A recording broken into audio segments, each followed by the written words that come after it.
Salut à toi et bienvenue sur ma chaîne YouTube. Aujourd'hui, présentation de la Ford Fiesta. Nous voici en présence de la Ford Fiesta de 7e génération, c'est-à-dire que la Ford Fiesta a été produite de 1976 à nos jours, c'est-à-dire 2020, et n'a jamais cessé de s'arrêter d'être produite. Et ainsi, nous pouvons voir cette 7e génération, et celle-ci détonne clairement avec les anciennes générations, car elle aborde un style bien plus dynamique, bien plus original aussi. Et c'est ça qui fait tout le charme de cette voiture, même si on la croise partout dans la rue, et que maintenant elle nous paraît banale. À l'époque, quand elle était sortie, c'est-à-dire en 2008, et c'est un modèle 2008 donc ça tombe bien, c'était une voiture qui plaisait ou ne plaisait pas esthétiquement. Et voilà, et c'est tout ce que j'ai à dire à propos de sa ligne pour le moment. Alors déjà d'abord pour l'esthétique, nous avons une ligne assez élancée comme on peut voir de côté. Voilà. Elle est bien élancée. On a des flancs sculptés vers l'avant toujours pour donner cette impression de vitesse même à l'arrêt. Et nous avons ici un feu vertical et ça fait un peu penser à un monospace, donc une ligne plutôt monocore. Mais c'est quand même un bicorps, hein, on se calme. Voilà, donc la voiture elle est encore très actuelle dans la ligne. Elle n'a rien à envier aux voitures plus modernes, c'est-à-dire même les dernières productions sorties à l'heure actuelle, pour ce qui est de l'esthétique. Donc à vous de voir ce que vous en pensez, mais moi personnellement, la question est vite répondue. Alors pour ce qui est de la face avant, nous avons une face avant qui fait plutôt large, avec les ailes avant un peu bombées. Pareil, le capot très bombé sur les côtés, pour donner fameux aspect agressif. Et l'ensemble est assez homogène à l'avant. Il y a aussi les feux qu'on peut citer qui sont vraiment très grands. C'est pour toujours donner cette impression de dynamisme. Mais ils auraient pu faire des feux plus petits, mais c'est juste pour l'esthétique. Voilà. Alors nous avons la très fine calandre avec la grille ici de pare-choc qui est, on va dire, de taille raisonnable. Donc ça rend la voiture légèrement sportive d'aspect. Et voilà, nous avons des anti-brouillards assez bien intégrés. C'est des anti-brouillards en option parce que je précise que c'est une finition Trend, c'est-à-dire l'entrée de gamme de la marque. Et sur la Trend, les anti-brouillards n'étaient pas de série, bien sûr. Donc voilà, ici nous avons une vue sur la face arrière de la voiture. Et rien de spécial à dire, mis à part que le coffre est assez haut, donc le seuil de chargement est haut. C'est un peu moins pratique, mais voilà, c'est toujours dans une contrainte esthétique. Par contre, un des soucis de la Fiesta, c'est la visibilité arrière. Vous vous en rendez compte, avec une fenêtre aussi petite, c'est assez gênant. Mais bon, à force, on s'y fait. C'est surtout dans les angles morts qu'il faut faire attention. Et puis, toujours cette hauteur de coffre qui vous empêche de voir les plus petits obstacles. Donc voilà. Donc voilà, nous allons vous introduire à l'intérieur de cette Ford Fiesta. Donc nous ouvrons la grande portière, j'ai failli me péter la gueule, qui donne un aspect de sécurité de par sa grandeur bien sûr, et surtout sa lourdeur de manipulation. Donc voilà, nous avons le panneau de porte assez travaillé, composé de 2 haut-parleurs. Il n'y a que 4 haut-parleurs dans cette voiture qui sont tous à l'avant, et ça suffit car l'audio Ford est souvent de très bonne qualité. Alors voilà, première chose très agréable à souligner à l'intérieur de cette voiture, c'est vraiment la position de conduite. Elle est presque parfaite pour une citadine. On a des grandes amplitudes de réglage pour le volant. Je fais personnellement 1m90, même si on s'en bat les couilles. Donc je peux vous dire qu'avec ces grandes amplitudes, on peut être assis à l'aise, sans avoir forcément les genoux qui touchent le volant. On a le siège, pareil, il est presque parfait, je dirais. C'est une voiture, on va dire, que ce soit pour le siège ou pour, comme on le verra sur la route, c'est un compromis entre confort et fermeté. Donc nous avons des sièges qui nous torpillent pas le dos parce qu'ils sont trop moelleux ou trop durs. Donc c'est vraiment nickel pour faire des longues distances. Ils sont semi-baquets, j'ai envie de dire. Donc ils maintiennent très bien et voilà, c'est parfait pour ce qui est de la position de conduite. Donc voilà, introduisons-nous à l'intérieur de cette petite Ford Fiesta. Et ainsi, comme nous pouvons voir, c'est une voiture qui est aussi originale à l'intérieur qu'à l'extérieur. Donc tout d'abord avec ce tableau de bord qui a une drôle de forme, certains diront, c'est on aime ou on n'aime pas comme l'extérieur, avec bien sûr cette façade d'autoradio qui est vraiment imposante. Et d'ailleurs c'est plus des autoradios tiroirs, ça c'est un peu regrettable parce que si vous voulez changer d'autoradio, eh bien ce n'est pas possible. Enfin si, mais pour un autre d'origine Ford. Donc voilà, ici, qu'avons-nous d'autre? Nous avons la commande de la climatisation, ventilation, recyclage d'air, tout est net. Voilà, peut-être que c'est original à première vue, donc on se dit que c'est pas ergonomique, mais on sait clairement où se trouvent les commandes, c'est assez intuitif.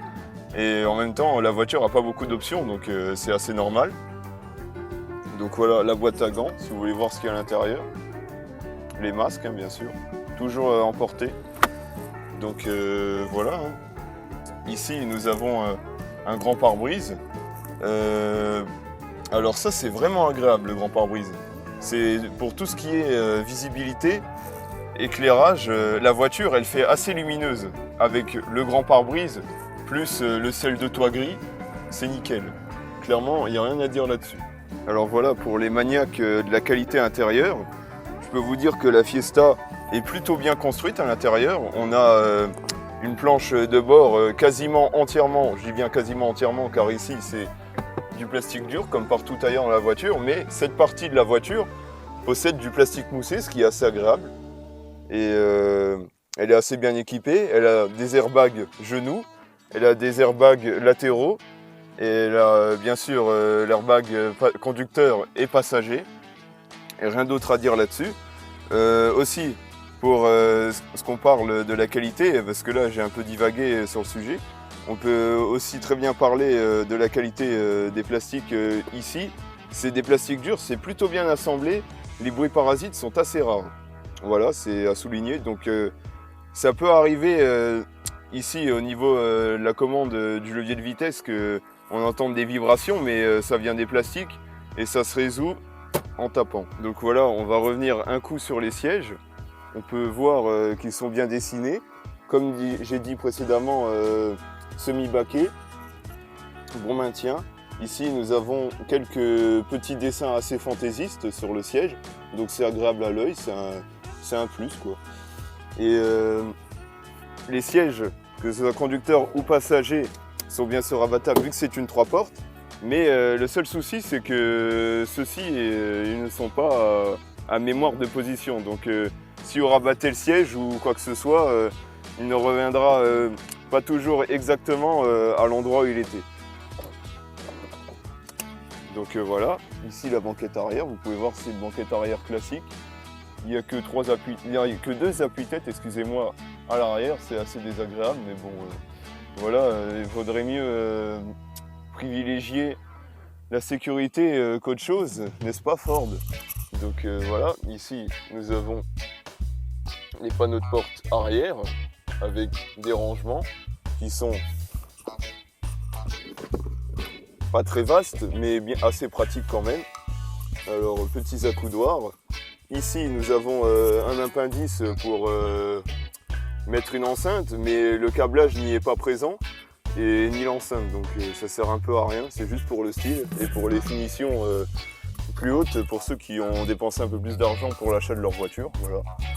Nous avons ici à l'arrière les porte-manteaux pour tous ceux qui sont commerciaux ou ceux qui voyagent et puis qui aiment bien ces aspects pratiques de leur voiture. Voilà. Pas d'autre chose à dire en ce qui concerne l'arrière. Ah si, peut-être l'habitabilité. Regardez. Voilà. Je suis assis à l'arrière de la Fiesta. Je répète, hein, je fais 1m90 et comment dire, on n'est pas super bien installé. Là, j'ai beaucoup de place parce que le siège à l'avant, il est à fond vers l'avant. Alors que si je le reculais, j'aurais les genoux vraiment écrasés, c'est assez limite. Mais bon, on fait avec, hein, c'est une voiture de jeune conducteur. Voilà, alors en ce qui concerne le coffre, la forme du coffre est assez spéciale et ça c'est un peu dérangeant pour les chargements. Mais bon, à part ça, on a un coffre assez profond avec la roue de secours qui se loge dessous. Je vais pas vous le montrer, hein, tout le monde sait comment ça se présente. C'est un coffre de 270 litres, donc c'est dans la moyenne de l'époque. C'est assez bon, c'est pas extraordinaire, c'est dans la moyenne, bref. Et ici, on a la banquette arrière qui est 2 tiers, 1 tiers, ce que j'avais oublié de préciser. Et voilà, rien d'autre à dire là-dessus. Alors maintenant, nous allons nous attaquer à la partie moteur, ce qui intéresse à beaucoup de personnes. Ici, vous allez être déçus. C'est un 1,4 litre TDCi 68 chevaux, donc c'est un moteur issu de la collaboration PSA. Il est très fiable, il n'a pas de filtre à particules. Seul défaut qu'il a, c'est les joints d'injecteurs qui peuvent se détériorer avec le temps, parce qu'il se desserre. Voilà, c'est vraiment le seul souci de ce moteur. Tout le reste est vraiment très fiable, que ce soit le turbo ou quoi que ce soit. Certains ont déjà réussi à atteindre des kilométrages vraiment, on va dire, assez incroyables pour un moteur moderne. Donc 850 000 km, des kilométrages comme ça sont répertoriés sur Internet. Voilà, j'y peux rien, c'est le cas. Et puis si vous ne croyez pas, allez vérifier.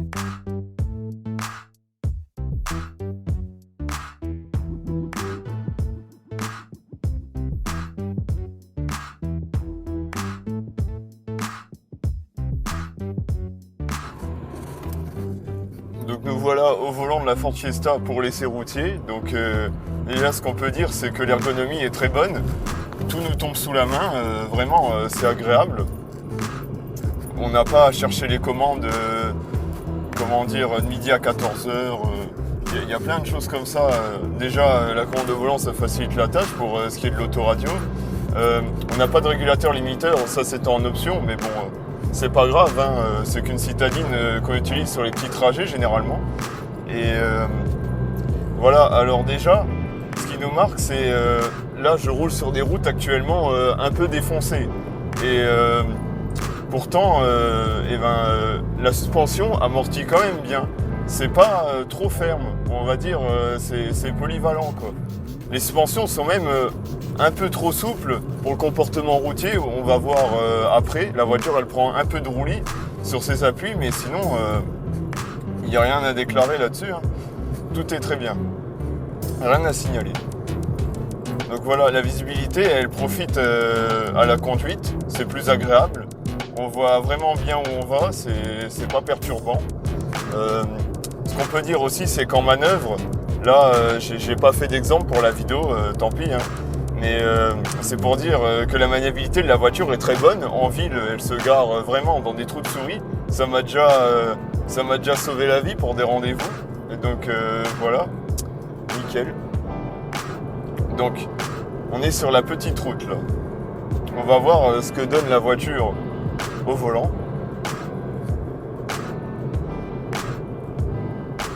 Même si je la connais déjà. Donc voilà. La Ford Fiesta, elle a un bon châssis. Il est assez équilibré. Bon, on parle d'une traction avant, donc c'est sous vireur. Mais l'arrière peut devenir joueur si vous jouez avec, mais moi je vais pas le faire parce qu'on est sur route ouverte et puis c'est dangereux. A few moments later.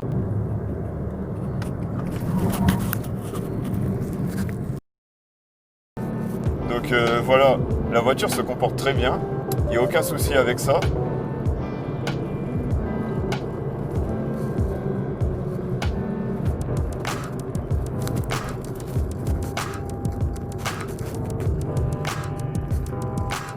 Si on parle du freinage, il a du mordant, c'est agréable. Bon après je dis qu'il a du mordant, mais je veux dire, il est assez puissant. Si vous avez déjà roulé une 208 moderne ou une Clio 4 récente, le freinage est assez, on va dire, assez bon. Il y a clairement un bon niveau, c'est dans cette catégorie qu'il se situe et vraiment c'est agréable. L'endurance, je pense pas qu'elle doit être très bonne. De toute façon, j'ai jamais été sur piste, donc je pourrais pas vous dire. Mais dans l'ensemble, la voiture se comporte bien. Ce qui pêche un peu sur ce modèle, c'est que c'est une 1,4 litre TDCi. Et le souci, c'est que comme elle fait que 68 chevaux et environ 150 Nm de couple, si je ne me trompe pas, c'est assez léger pour cette voiture-là parce que elle fait quand même 1200 kg. Donc il faut de quoi pouvoir avancer assez bien, que ce soit assez bien pour les relances. Voilà, c'est surtout pendant les dépassements, il ne faut pas être trop optimisé. C'est un moteur plutôt souple, mais pour ce qui est des reprises, c'est assez mauvais. Il faudrait mieux privilégier le 1.6 litre TDCi qui s'en sort beaucoup mieux sur cette voiture. Aussi, on peut parler de la commande de boîte. Alors la commande de boîte sur cette voiture est vraiment bien gérée. La boîte, elle accroche très légèrement, mais les débattements sont pas trop longs. Les vitesses se verrouillent bien, à part la marche arrière qui saute de temps en temps. La boîte de vitesse, c'est vraiment un plaisir à manier. Il n'y a pas d'autre chose à dire. Voilà, c'est tout pour aujourd'hui. Si vous avez aimé, n'hésitez pas à lâcher un pouce bleu ou autre chose.